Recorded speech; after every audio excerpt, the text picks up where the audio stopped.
In 2003, a hot-headed British chef walked into a failing restaurant with a camera crew and accidentally invented an entire genre of television. I'm just amazed you've never cooked a mussel. I haven't. Don't take the piss out of me for it, though. Oh, who's taking the piss? You are. The expert saves failing business format that dominates reality TV today, it all traces back to one show. There's ways and means of going about and putting criticism across. It's the way you speak. You speak arrogantly. How would you like to be spoken to? Just like a normal person, like anyone would speak to anyone. But even after 2 decades and hundreds of episodes, there's still a lot that most fans have never heard about Kitchen Nightmares. But I've never, ever met someone I believe in as little as you. These are 15 things you probably didn't know about Kitchen Nightmares, starting with how the show got its name, because it almost didn't have one. Number 1. The show's title came from an improvised Ramsay outburst. When filming began in 2003, producers still hadn't come up with a name for the show they were working on. The ideas being tossed around as possibilities included Kitchen SOS and Ramsay to the rescue, but nothing stuck. Then came the follow-up visit to Bonaparte's, the very first restaurant in the series. Ramsay had spent a week with the restaurant's head chef, Tim, who was so out of depth that he accidentally fed Ramsay a rancid scallop. Someone get him a drink. Shit. Realizing that the young chef was incompetent, Gordon decided to go through the refrigerator to check for other rotten food, and along with fur-covered fruit and vegetables, he found dishes that were so far gone, they were unrecognizable. Yeah, it looks like sheep's turd that's been infested with ants.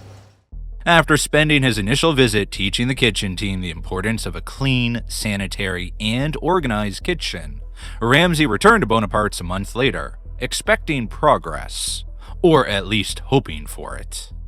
Instead, things had gotten worse. Tim had received 2 written warnings, and old lazy habits had returned. Gordon once again checked the fridge, and was so furious to find moldy and rotting food in the fridges, he couldn't help but snap. Holy fuck. This is a living fucking nightmare. Producers heard his frustration and knew they had their title for the show. One outburst became branding gold and the name that launched a global franchise. Number 2. A vegetarian prank backfired into media backlash. In Season 2 of the UK series, Ramsay visited La Lanterna, where he famously tricked a vegetarian into eating meat. While Gordon made light of the moment at the time, he faced a huge backlash against him when the episode aired. The fury wasn't just about the incident itself, but also his attitude after the event. Would you like some more? No, thank you. Oh, come on. There's nothing wrong with you now. You haven't come out in a big rash. The incident took place when the La Lanterna chefs created pizzas to prove their cooking skills as part of the restaurant transformation. To judge their efforts, Gordon asked street-recruited volunteers to taste the dishes. After convincing one passerby to take part, Ramsay told him that he looked a bit undernourished and correctly guessed he was a vegetarian before offering him a slice. The man enjoyed the pizza, but Gordon then broke the news that the dish had actually contained meat all along. Unfortunately, that's got lots of mozzarella and tomato, but underneath that, it's Parma ham. Oh no, that was me. While it may have been a genuine mistake, and Gordon may have been unaware of the ham until after it had been eaten, he didn't appear to be full of remorse, and the man didn't seem to find the situation funny. How long have you been vegetarian? About 8 years. Oh, God. The prank drew widespread criticism for being cruel and unethical, highlighting the show's edgier earlier days. To make things worse, the episode aired during National Vegetarian Week in 2005, causing several newspapers to pick up the story. Channel 4 defended Ramsay and called the moment a genuine mistake, but furious vegetarian groups called it offensive and refused to give him the benefit of the doubt. That's probably because Gordon had a complicated relationship with vegetarianism, and had admitted 2 years earlier that he had deliberately used chicken stock in a vegetarian soup. Journalists pushed the point further, asking if he would have laughed at Muslim customers eating pork, or diners with nut allergies going into anaphylactic shock. While he wisely kept quiet at the time, Ramsay went on to change his views about his growing number of customers with plant-based diets, and would almost certainly respond differently now. Number 3. A dead mouse sparked conspiracy theories. At Blackberry's, which Ramsay visited in Season 5, staff accused Ramsay's team of planting a dead mouse inside the front door of the restaurant to heighten the nightmare reveal. The incident was a strange one. As Gordon arrived for dinner service, he found the rodent's body just inside the entrance. I arrived, the mouse was there. Never here. Never. There was never no mouse right here. Right. Owner Shelley was adamant that there was something weird about Gordon's discovery, because they paid for a monthly treatment to keep the building vermin-free. We just had the exterminator. You paid for the exterminator? Sure. Get your money back. Ramsay asked the cooks and servers if mice caused an ongoing problem in the restaurant, and the team assured him that they didn't. Well, that's what they said to his face, anyway. I've never seen one. Never seen one. Good. Except that one that was under the steam table that was dead a few months back. The restaurant manager disposed of the body, but still wasn't convinced that the embarrassing incident had really taken place at such an inopportune time. Do you have it on film? Are you kidding me? What, you thought I brought it in out of my pocket? Yeah, I think you did. Are you fucking dreaming? When Gordon called the team together to discuss the incident, owner Shelley doubled down on the theory that the mouse had been planted, and suggested it was done to make the show more interesting. The mouse that you planted, I know. They told me. But it's okay. No, it's not okay. It's a show. Gordon was furious and threatened to leave over the accusation, but after receiving an apology, he stayed on to finish the rescue. That wasn't the end of the story, though.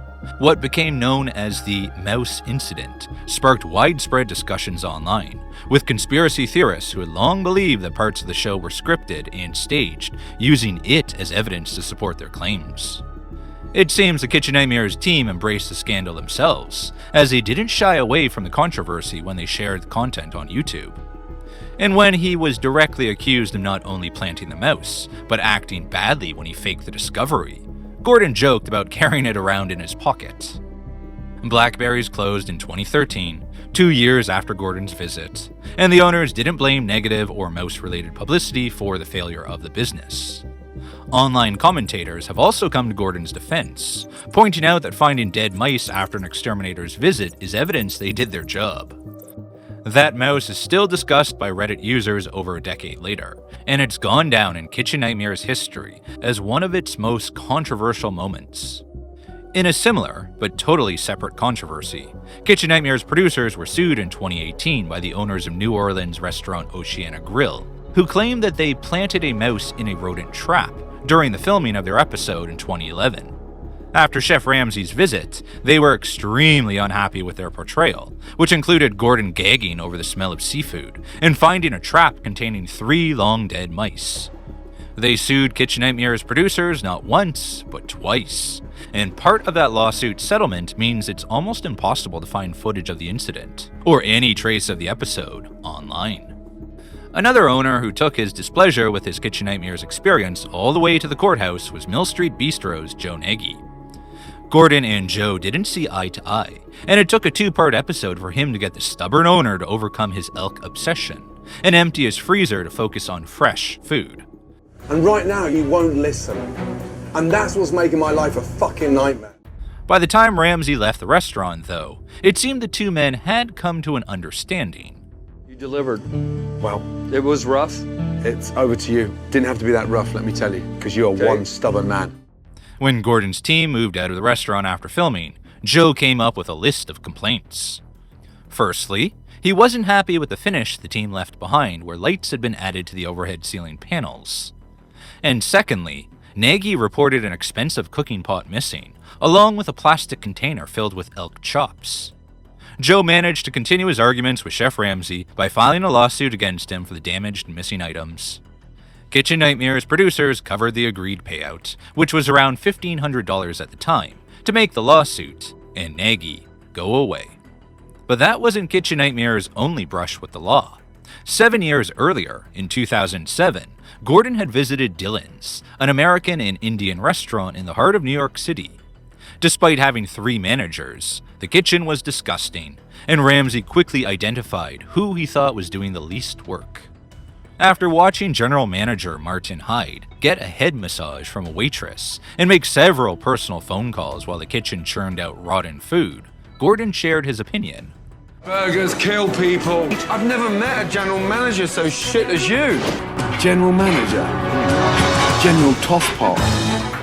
Following the restaurant's successful relaunch, Martin overheard Chef Ramsay telling the owner that he needed to fire one of the managers, and he furiously resigned from his job, sensing he might be pushed. The two men were clearly never going to get on. I think Gordon Ramsay is full of piss, and I'm extremely angry, extremely pissed off, and I now turn my back and walk away. Following the episode being aired, Martin sued Gordon Ramsay and the show for $1 million for labeling him as lazy and useless. Martin could only bear to watch the episode once, and said it was like being mugged. His lawsuit claimed he had lost work because his reputation was ruined. Hyde refused to accept responsibility for the state of the kitchen, which included rotten food, flies, and cockroaches, because his primary role was event bookings. He also accused the show of faking scenes, and making him the scapegoat because he refused to play up to the cameras and reprimand the staff. The lawsuit was dismissed by a judge and sent to arbitration thanks to a clause in Martin's contract, and eventually disappeared without Hyde winning a cent. Number 4. Ramsay went on to sue and win over faked claims. Gordon and the Kitchen Nightmares team haven't just aggressively defended themselves in court over claims of faking the show, they've also actively sued a newspaper who suggested it was scripted or set up, and won. In November 2005, the UK Evening Standard printed an article which alleged the Bonapartes episode included carefully staging of some of the filthy conditions shown on screen, suggesting that some events were fabricated and scenes were cynically staged. The specific accusations that led Ramsay to get legal were that the production team had installed an incompetent chef and faked culinary problems in the kitchen to make for a more interesting show. Ramsay sued the newspaper for libel, winning £75,000 in damages plus costs, which added up to around £100,000 in 2006, the equivalent almost $250,000 in today's money. The ruling proved that the people, places, and situations included on the show were real, and set a precedent against doubters. The newspaper's lawyer publicly apologized, accepting the claims were untrue, and the Standard was forced to print a retraction, which explicitly stated that the chef was real, and the kitchen was genuinely a health hazard. Outside the court following the win, Gordon explained that he felt a line had been crossed, and he needed to defend his reputation, and the credibility of his show. Number 5. The idiot sandwich clip is from a skit, not the actual show. The most viral Ramsay meme of all time never appeared on Kitchen Nightmares. It was from a 2015 Late Late Show comedy bit with James Corden. Now one of the internet's most famous Ramsay moments, the idiot sandwich, Julia Chen with bread slices pressed against her face, originated from a comedy sketch called Hell's Cafeteria, and was actually a parody of Hell's Kitchen, though it's a common misconception that it originates from Kitchen Nightmares. What are you? An idiot sandwich. Idiot sandwich what? An idiot sandwich, Chef Ramsay. Ramsay has since embraced the famous insult and admits that, wherever I go, there's some young kid somewhere that wants to be called an idiot sandwich. They just take out 2 slices of bread from their satchel and they say, "Can you call me an idiot sandwich?" In January 2024, he even launched a YouTube show based on the meme-worthy clip. 3 contestants will go head-to-head to create a sandwich that will take the internet by storm. To cash in even further, Ramsay sells idiot sandwich merchandise, including bread-shaped earmuffs at his Las Vegas restaurant. And of course, the idiot sandwich, burger, and pizza can now be found on the menu at his various restaurants across the world. Number 6. One woman launched the career of both Gordon Ramsay and Jamie Oliver. Early in her career, Welsh television producer Patricia Llewellyn became known for her work on UK cookery programs and was soon winning industry awards. She won her first British Academy of Film and Television Arts Award, known for short as BAFTA, for creating, developing, and producing The Naked Chef with up-and-coming chef Jamie Oliver in 1999. And her production company, Optiman, quickly gained 2 more BAFTAs, plus an international Emmy for Ramsay's Kitchen Nightmares, which was first broadcast in the UK in 2004. Her pioneering work broke the mold of traditional cooking shows, and in her first conversation with Gordon, she told him his TV work so far had been little bits of rubbish that meant nothing. Within 6 months of that meeting, Patricia had sold the idea of Kitchen Nightmares to TV bosses, and Gordon's career as a celebrity chef was really taking off. Ramsay was vocal of his admiration for the hardworking producer, who was not afraid to roll up her sleeves and wash dishes on Kitchen Nightmares when necessary. Fox noted the success the show was having in the UK, and offered Ramsay what he described as an ungodly amount of money to create an American adaptation. Kitchen Nightmares USA premiered September 19, 2007, to 6.6 million viewers, one of the strongest reality debuts that year. In 2008, Gordon and Patricia set up a production company together, and she went on to work with him on the US version of the show, as well as MasterChef and Hotel Hell. Sadly, Patricia lost her fight against breast cancer in 2017, but her revolutionary of cookery shows and reality TV lives on as her legacy. Number 7. The Kitchen Nightmares theme music has links to Pulp Fiction. Creating the theme music for Kitchen Nightmares took composer David Vanacore all the way back to 1963, where he drew inspiration from Dick Dale and the Deltones' track Misalou.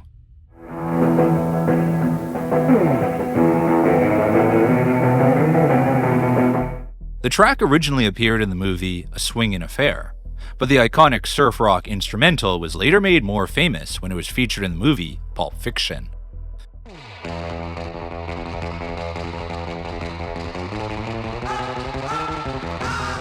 David Vanacore was nicknamed the King of Reality for his work on Survivor, Big Brother, and The Apprentice, and he scored the theme, as well as the dramatic strings that punctuate every health code violation discovery.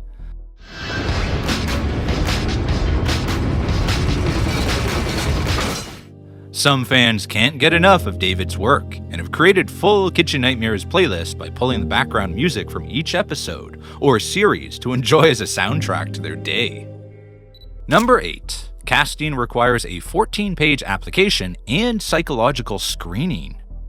Getting yourself and a restaurant onto Kitchen Nightmares is a surprisingly rigorous process. After responding to a casting call announcement, owners must complete an application that spans over 14 pages.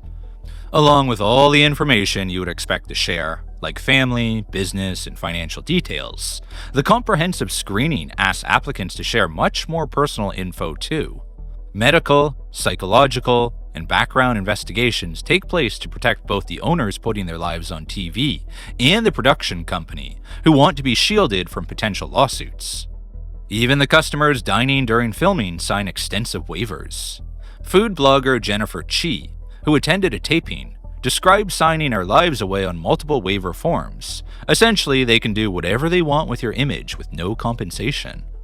To be in with a chance of being picked for the show, restaurants must have been open for at least 1 year, seat a minimum of 35 to 50 guests, and be independently owned. Once the lengthy contracts are signed, filming begins, and the production team captures hundreds of hours, which is then condensed into roughly 42 minutes of television. One of the most frequent complaints from unhappy Kitchen Nightmares owners and chefs is that they don't get much time with Chef Ramsay himself. While his team can spend a couple of weeks on site at the chosen restaurant, Gordon drops in for between 3 and 7 days, and films every moment he is there. Most participants in the show understand how television works, and are not surprised that, as a busy man, Ramsay doesn't have time to waste. A member of his production team revealed that while one crew is filming the episode, a second crew would be setting up the next location to keep things moving at a pace. Knocking out an episode every 3 days means the whole Kitchen Nightmares machine has to run like clockwork, which is why he hires an all-star crew. A cameraman from the new series revealed that there was no time for do-overs, so they had to get it right the first time, every time. Number 9. Production pays for everything, including $100,000 or more renovations. Any show that takes on failing restaurants with disintegrating kitchens and outdated decor is going to need a healthy budget for the transformation, and Kitchen Nightmares is no exception. Typical makeovers cost between $10,000 and $100,000 or more, with production designer Brian Crabb and his team planning renovations months in advance, then executing them in less than a day. Every Kitchen Nightmares renovation is fully funded by the production company, not Ramsay personally, though some equipment is supplied by local business in exchange for a mention on the show. A state-of-the-art, brand new, tailor-made, Vulcan kitchen. Kitchen Nightmares' mission is to help participating restaurants get back on their feet, so all of Gordon Ramsay's advice is provided free of charge, and the renovations are paid for, though the restaurant owners are responsible for future maintenance after filming concludes. Another big outlay for producers was Gordon Ramsay himself taking part. He takes home around $225,000 per episode on MasterChef, and it's widely rumored that he gets the same for Kitchen Nightmares. Additionally, there's a huge crew working of researchers, producers, editors, sous chefs, restaurant consultants, and techies, who all need to be paid from that seven-figure sum. In a now deleted 2016 interview with Delish, Chef Ramsay let slip just how much money it takes to turn a nightmare restaurant into a dream. Ramsay revealed that the show's budget was $1.5 million per episode, and on one occasion, he stopped filming early as he felt the owners didn't deserve to benefit from the money, or the expertise, that his team could deliver. Number 10. Amy's Baking Company remains the only walkout in the show's history. A 2013 visit to Amy's Baking Company in Scottsdale, Arizona, marked the first and only time Gordon Ramsay abandoned a restaurant in either the UK or US version of Kitchen Nightmares. That's over 100 episodes. Season 6, Episode 16 became the most infamous hour of reality television ever produced, and the owners Amy and Sammy Buzaglo were seen as iconic internet villains as soon as the show was aired. Sammy's explosive temper and gangster persona was a shock even for Gordon. You want to speak with me? Yeah, I want to speak with you. You want to fuck with me? I will fuck I don't with want you. to fuck with you. Then I will fuck with you. Oh my god, what a joke. And Amy's stubbornness and aggressiveness towards her customers quickly gave crazy cat ladies a bad name. Well, we have 3 little boys, but they're trapped inside cat bodies. Meow, meow, meow, meow, meow. Gordon told journalists that only once in the history of the show had he ever been so enraged that he refused to give the owners any help. Gordon said that Amy portraying store-bought gnocchi as freshly made left him feeling like she was robbing the customers. And the final straw was discovering that Sammy was keeping the servers' tips for himself. Wow, $10 tip. Yeah. That's nice. For you? Of course, yeah. Why not? Do you think the girls deserve some tips tonight? No, they get hourly. When they sat down for a final meeting, and the owners proved once again that they weren't prepared to listen to Chef Ramsay's advice, he walked out on the show. While failing to complete the episode was frustrating and infuriating for Chef Ramsay, it made for great TV. The episode holds a 9.2 out of 10 IMDb rating, the highest rated in the series' history. The aftermath became a cultural phenomenon, and Amy in particular became a meme to describe anything crazy and unreasonable. When negative reviews flooded their social media, the Buzaglos responded with all-caps defensive rants, which encouraged even more fightback from viewers. Their posts became so unhinged that Forbes used their meltdown as a case study in how businesses should never handle criticism. The couple then claimed that their accounts had been hacked, and went on the Dr. Phil show to share what they thought of the dissatisfied customers shown in the episode. All those people you see, they were actors for Kitchen Nightmare. And they were Yelpers. They were not customers. For anyone hoping that Ramsay will do a revisit Amy's Baking Company, it's not gonna happen. The restaurant closed, the couple divorced, and Gordon has openly admitted that he couldn't physically take the stress of a repeat performance anyway. Number 10. 2 in-jokes emerged from the show to achieve meme immortality. All reality shows have meme-worthy moments, and Kitchen Nightmares is no different, with 2 running gags in particular becoming legendary. When Gordon visited Nino's Italian restaurant in Long Beach, California, he met a family at war. The restaurant was named after Nino, but his siblings Michael and Karina were frustrated that he did less work than anyone else, and even his long-suffering mother, Inga, couldn't defend him. Nino was adamant that he did pull his weight and listed his regular work routine. Vacuuming, cleaning of all these plates and cleaning the restrooms, scrubbing the toilets, washing the patio. The dining room was filthy, with thick dust on every surface and gum stuck under the tables. But Nino could prove that he had been working hard. These are me cleaning and pulling down all the bottles, every single bottle. I've never seen pictures of cleaning. Despite the strange selfies he carried around with him, it wasn't actually Nino who became the meme from this episode. It was his brother, Michael. In a heated meeting, an impersonation of Nino's customer interactions became an instant fan favorite. Just like last night, he ran up to every table and said, "Hello, my name's Nino." The internet went crazy for the impression, which became instantly recognizable for any committed Kitchen Nightmares viewer. The combination of Nino's laziness and arrogance, and Michael's clear disdain for his brother's showboating in the dining room, launched 1,000 memes. The moment became so popular, it even has a 10-hour YouTube video devoted to it, for the enjoyment of those who really can't get enough of it. Another character that viewers grew to love on the show wasn't even human. Chef Mike appeared on a number of episodes, but fans, and Gordon, were only properly introduced when he visited Greek restaurant El Greco in Austin, Texas.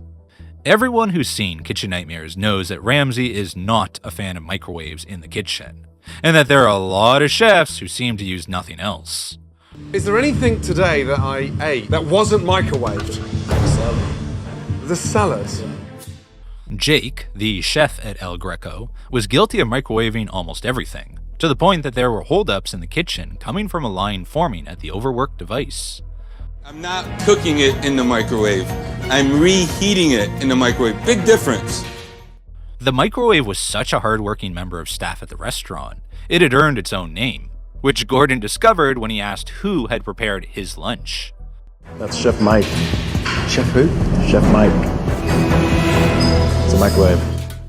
At least he managed to bring a smile to Gordon's face, because the food he produced didn't. When it was time to overhaul the restaurant, Ramsay invited all the staff to wait for him outside in the parking lot, before he made a staffing change that was going to have a big impact. Chef Mike, you've been so busy. It's time that you took a little vacation. Gordon appeared at the top of the building and hurled the microwave to the ground where it smashed on impact. Chef Mike had left the building, and a Kitchen Nightmares legend was born, taking its place alongside Fresh Frozen in the Kitchen Nightmares dictionary. Soon, every home chef was referring to their very own Chef Mike, and a brand new Halloween costume was born. With millions of devotees, perhaps the only person who hadn't heard of Chef Mike appeared on the new series of Kitchen Nightmares, working as a server. Is Chef Mike busy in the kitchen? Mike? No, he doesn't work here anymore. Chef Mike. Mike? Microwave. And another clip from Ramsay's new show, Gordon Ramsay's Secret Service, where he meets an actual chef named Chef Mike. It is pretty funny. Chef Mike? You're the head chef. Yes, sir. Number 11. Cameras and microphones are hidden in plain sight. With such limited time with the celebrity chef on site, it's vital that cameras capture every moment for the viewers at home, and that takes a lot of staff and kit. For a single episode of the latest series, we counted 26 crew members working on the cameras and microphones alone.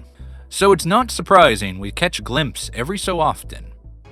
Guys, can you put those down, please, and just give me 5 minutes on my own, please, with these two? Along with a few fixed cameras in the kitchen and dining room, the staff have to get used to cameramen working alongside them. They cover every angle of the visit and every moment between Gordon and the owners, chefs, and servers that take part.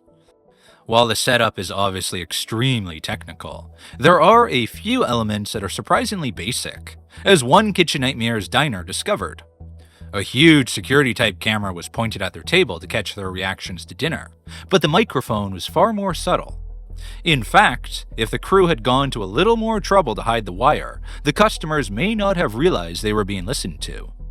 Gordon's microphone and IFB earpiece are a little more closely controlled and monitored by the backstage team to keep him in the loop and to make sure we don't miss a word, even when the crew are sent out of the room for the more private conversations.